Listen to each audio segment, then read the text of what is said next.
খোদাই বিধান পেয়ে দুঃখ বেদনা ভুলবে সেদিন সবাই খোদাই বিধান পেয়ে দুঃখ বেদনা ভুলবে সেদিন আর রবে না হাহাকার জুলুম অন্যায় বিচার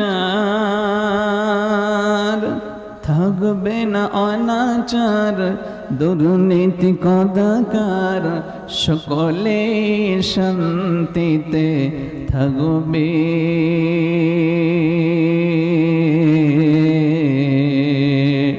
সেদিন সবাই খোদাই বিধান পেয়ে দুঃখ বেদনা ভুলবে কোন একদিন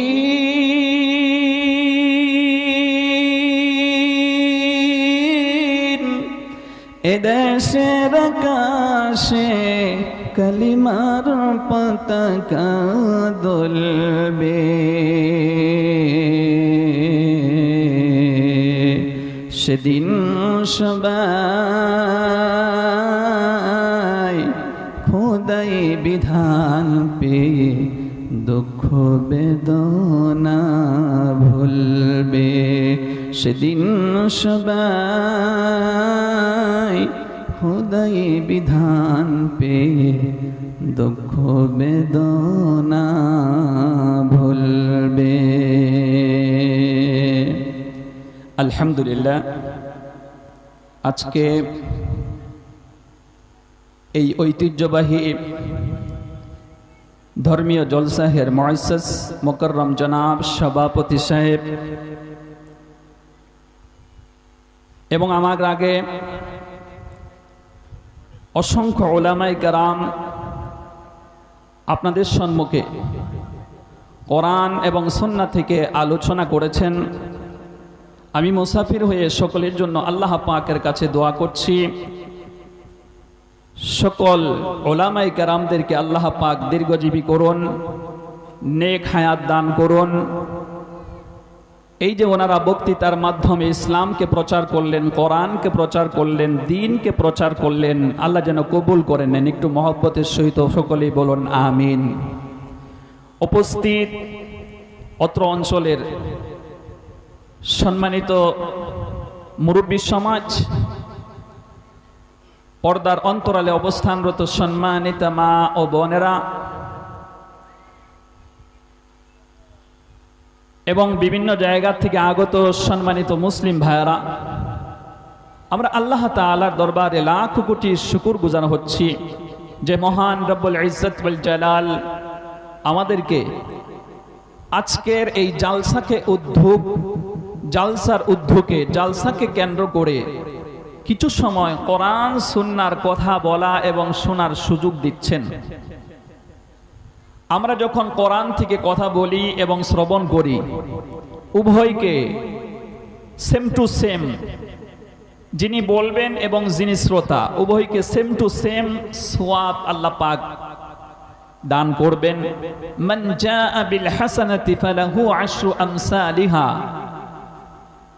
বলা হয়েছে আল্লাহ রাব্বুল ইজ্জত ওয়াল জালাল বলেন, কেউ যদি আল্লাহ পাককে ঈমানের হালতে সন্তুষ্ট করার জন্য একটি ভালো কাজ করে, আল্লাহ পাক খুশি হয়ে সন্তুষ্ট হয়ে তার আমলনামায় একটি ভালো কাজের পরিবর্তে 10টি সওয়াব আল্লাহ পাক ধরিয়ে দেন। সেজন্যই আমরা আল্লাহ পাকের দরবারে শুকরিয়া আদায় করব যে এখানে বসে আমরা যখন কোরআন শ্রবণ করব, মহান আল্লাহ রাব্বুল ইজ্জত ওয়াল জালাল আমাদের প্রত্যেক ব্যক্তির আমলনামায় 10টা করে নেকি আল্লাহ পাক লিখে দেবেন। যে মহান আল্লাহ আমাদেরকে এই মাহফিলে আসার সুযোগ দিলেন, সেই মাবুদের দরবারে আমরা শুকরিয়া আদায় করতে গিয়ে জবান ছেড়ে যারা আমরা পুরুষ হয়েছি একটু আওয়াজ দিয়ে বলছি আলহামদুলিল্লাহ, আমরা আল্লাহ পাকের প্রশংসার সাথে সাথে আমরা যিনাকে আল্লাহ পাক আমাদের জন্য মন্তখব করেছেন, আখিরি নবী হিসেবে আল্লাহ পাক আমাদের পর্যন্ত প্রেরণ করেছেন, সেই নবীর প্রতি আমরা দরুদ পড়ে নিচ্ছি। আল্লাহুম্মা সাল্লি আলাইহি আল্লাহুম্মা বারিক আলাইহি। আল্লাহ পাকের প্রশংসা করলাম, আমাদের নবীজির প্রতি দরুদ প্রেরণ করলাম। এখন আমি আপনাদের ব্যাপারেও শুকরিয়া আদায় করছি যে আপনারা রাত 12টা পেরিয়ে যাবার পর এখনো আপনারা বসে আছেন কিছু কথা শোনার জন্য কোরআন সুন্নাহ থেকে। অনেকেই তো এসেছিলেন, সকলেই থাকতে পারেননি, অনেক লোক চলে গেছেন। একেবারে স্বল্প লোক, সামান্যতম কিছু লোক এখনো আছেন। আল্লাহ পাক আপনাদেরকে কবুল করেছেন। আমি দোয়া করি লাস্ট অবধি আপনারা এই জালসার মধ্যে বসে থেকে এই জালসার সৌন্দর্যকে বজায় রাখবেন বলে আমি অনেক দূরবর্তী মেহমান, সুদূর আসাম থেকে আগত। আপনারা হয়তো আসাম সম্পর্কে কিছুটা হলেও অবগত আছেন। আসামটা হলো পাহাড় এবং জঙ্গলে ভরা। সেই এলাকার থেকে আমি আপনাদের কাছে এসেছি। আমার আগে যত বক্তাই আপনাদের সম্মুখে আলোচক হিসেবে আলোচনা করেছেন, তিনাদের ল্যাঙ্গুয়েজ এবং আপনাদের ল্যাঙ্গুয়েজ মানে কোনো ধরনের অমিল নেই। আপনাদেরও ভাষা হলো বাংলা, আর যেনারা আলোচনা করেছেন তিনাদের ভাষাও ছিল বাংলাই। তো আমি শুধু হলাম আসাম থেকে আগত। আমি আসামের লোক, আমার ভাষা হলো অসমিয়া। অতএব সেই ভাষা যদি আমি আপনাদের সম্মুখে বলি না, আপনারা বুঝবেন, সমস্যায় পড়ে যাবেন। তো আপনাদের এদিকে এসে এসে একটু একটু বাংলা বলতে শিখেছি।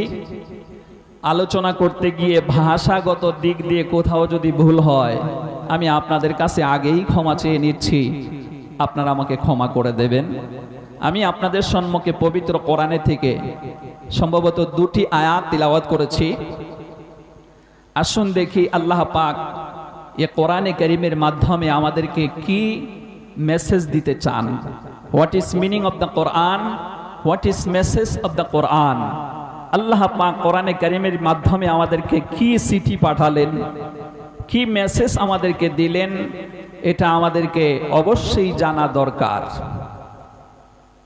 আল্লাহ পাক তিনি আমাদের রব, তিনি আমাদের মালিক, তিনি আমাদের মাওলা, তিনি আমাদের সৃষ্টিকর্তা।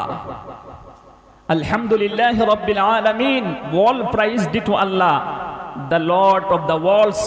সমস্ত তারিফ ও প্রশংসা সেই মহান আল্লাহ পাকের জন্য, যিনি গোটা বিশ্বের লালন কর্তা পালন কর্তা।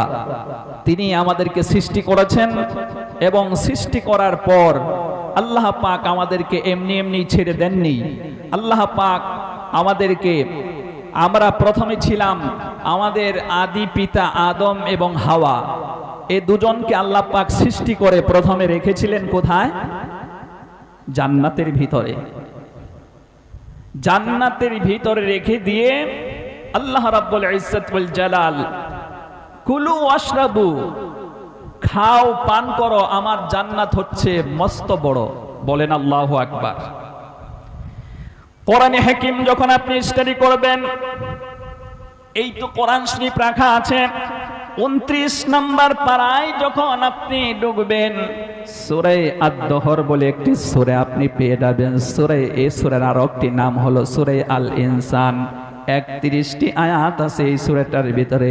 তার 20 নম্বর আয়াতে আল্লাহ পাকের বক্তব্য। আল্লাহ রাব্বুল আলামিন বলেন, وَإِذَا رَأَيْتَ ثَمَّ رَأَيْتَ نَعِيمًا وَمُلْكًا كَبِيرًا। আল্লাহ রাব্বুল আলামিন বলেন, হে আমার বান্দারা, যখন আমার ওই জান্নাতের ভিতরে তোমরা প্রবেশ করবে, আগমন ঘটবে, আগমন যখন আমি তোমাদেরকে ঘটাবো, ওই জান্নাতের ভিতরে যাবার পরে তোমরা দেখতে পাবে আমার জান্নাতটা অনেক মস্ত বড়, যেদিকেই তাকাবে সেদিকেই নিয়ামত আর নিয়ামতের সাম্রাজ্য। বলুন আল্লাহু আকবার। আল্লাহর জান্নাত বিশাল বড়। কত বড়? বলা হয়েছে যাকে একেবারে ছোটখাটো জান্নাত আল্লাহ দেবেন, ওই জান্নাতটার এরিয়া হবে এই পৃথিবীর 10টা সমতল্য জায়গা।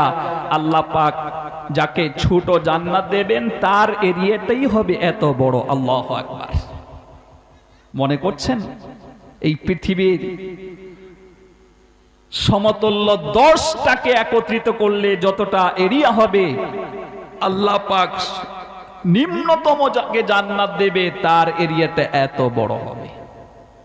আর বড় যখন দেবেন সে কত বড় হবে আল্লাহই ভালো জানে। এই চিরন্তর জান্নাতের ভিতরে আল্লাহ রাব্বুল আমিন আমাদের আদি পিতা হযরত আদম এবং হাওয়াকে সৃষ্টি করার পরে ওই জান্নাতের ভিতরে পৌঁছে দিলেন।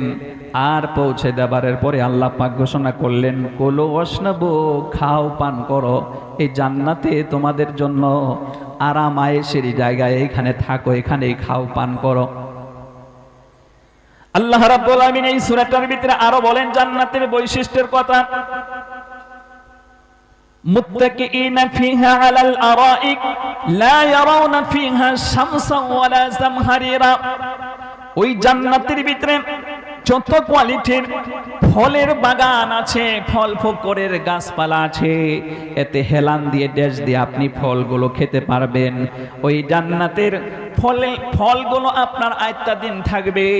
ওখানে আপনাকে শীত এসে কোনো কষ্ট দেবে না, ঠান্ডা আপনাকে কোনো কষ্ট দেবে না।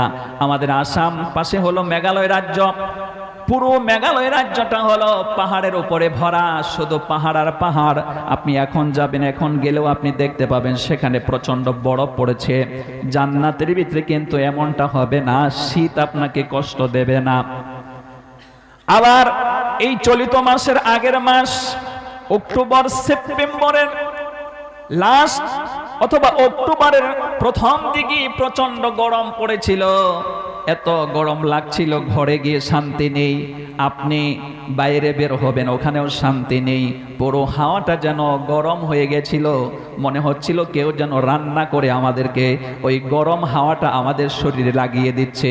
কথা বলেন, আপনাদের এখানকার ওয়েদার আর আমাদের আসামের ওয়েদার কিছুটা হলে ডিফারেন্স আছে।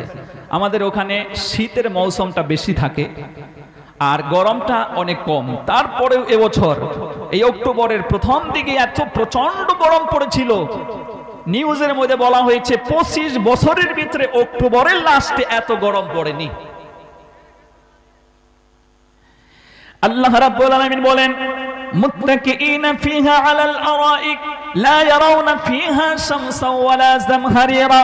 জান্নাতে এমন একটা জায়গা আল্লাহ পাক ওখানকার ওয়েদারটাকে এত সুন্দর করে রেখেছেন, ওখানে এয়ার কন্ডিশন আল্লাহ করে রেখেছেন। কোনো শীতের মৌসুম নেই, গরমের মৌসুম নেই। শরীরের জন্য সবচেয়ে যেটা ভালো ওয়েদার, যেটা নিয়মিত ঠান্ডা, ওইভাবে জান্নাতের ভিতরে চিরকাল ওই ওয়েদারটা থাকবে। বলেন আল্লাহু আকবার। ওই চিরন্তর জান্নাতের ভিতরে হযরত আদম এবং হাওয়াকে পৌঁছে দেবার পরে আল্লাহ পাক ঘোষণা করলেন, এখানে থাকো, আরাম আয়েশ করো। তবে হ্যাঁ, ওই যে গাছটা দেখতে পাচ্ছ, ওয়ালা তাকরাবা হাদিহি শাজারাতা ফাতাকুনা মিনাজ জালিমিন, ওই গাছের ফল খাবেতে দূরের কথা, ওর নিকটবর্তী পর্যন্ত হইও না। ওর নিকটে গেলেই তোমরা জালিমদের অন্তর্ভুক্ত হয়ে যাবে। আল্লাহ পাক নিষেধ করে দিলেন। আর মানুষের কালচার এবং নেশার হচ্ছে, আপনি ফজরের সালাত আদায় করলেন, আপনার নাতি নাতনি রয়েছে ছোট ছোট, ফজরের সালাত আদায় করে আপনি রাস্তা দিয়ে হাঁটতেছেন আপনার বাড়ির পাশ দিয়ে। তো যাতায়াতের সময় আপনি রাস্তার কিনারায়, জঙ্গলা জায়গায় অথবা কোনো গাছের আড়ালে একটা বিষাদর সাপ আপনি দেখতে পেলেন। তো আপনি আপনার জানেন যে আপনার নাতি নাতনি এই রাস্তা দিয়ে দৌড়ায়, তো তো আপনি বাড়ি গিয়ে যদি বলেন, তাকে সতর্ক করেন, তোমরা আজকে এই রাস্তায় যেও না। আমি একটু আগে হাঁটতে গিয়েছিলাম, দেখতে পেলাম ওখানে বড় একটা বিষাদর সাপ বসে আছে, ও ফস করেছিল আমাকে ধ্বংসন করার জন্য, অতএব ওই জায়গায় যেও না। এ কথা বললে আপনার নাতি নাতনি ওখানে যাওয়া বাদ দেবে না আগে যাবে? আগে গিয়ে ওই সাপ দেখবে, তারপরে ওর পেটের ভাত হজম হবে। এটা হচ্ছে মানুষের কালচার, নেচার। নিষেধ করলে আগে ওই কাজ করবে, তারপরে ছাড়বে। হযরত আদম এবং হাওয়াকে নিষেধ করা হলো, কিন্তু তারা আল্লাহ রাব্বুল আলামিনের এই নিষেধটাকে অমান্য করে, লঙ্ঘন করে সেই গাছের নিকটবর্তী হলো। লম্বা কথা, আমি মূল কথাটা আপনাদেরকে শোনাতে চাচ্ছি। এখানে আমার বন্ধুগণ, আমাদের আসামের কিছু মুরব্বী লোক, বয়োজ্যেষ্ঠ লোকগুলো তারা বলছিল, তারা বলে, এখনো বলে, হযরত আদম আলাইহিস সালাম এবং হাওয়া আলাইহিস সালাম এই দুজন জ্ঞানদম খেয়েছিল জান্নাতের ভিতরে, সেজন্য আল্লাহ পাকের তারা হুকুমকে লঙ্ঘন করে এই ফল খেয়েছিল, জ্ঞানদম ফল খেয়েছিল, এভাবে বলে। কিন্তু আমি তাফসীর ইবনে কাসির খুলে দেখলাম, এখানে গাছের ব্যাপারে যে কথা বলা হয়েছে, ওয়ালা তাকরাবা হাযিহিস শাজারাতা ফাতাকুনা মিনাজ জালিমিন, এই আয়াতের তাফসীর করতে গিয়ে আল্লামা ইবনে কাসির রাহমাতুল্লাহ আলাইহি হযরতে রাইসুল মুফাসসির হযরতে ইবনে আব্বাস রাদিয়াল্লাহু আনহুর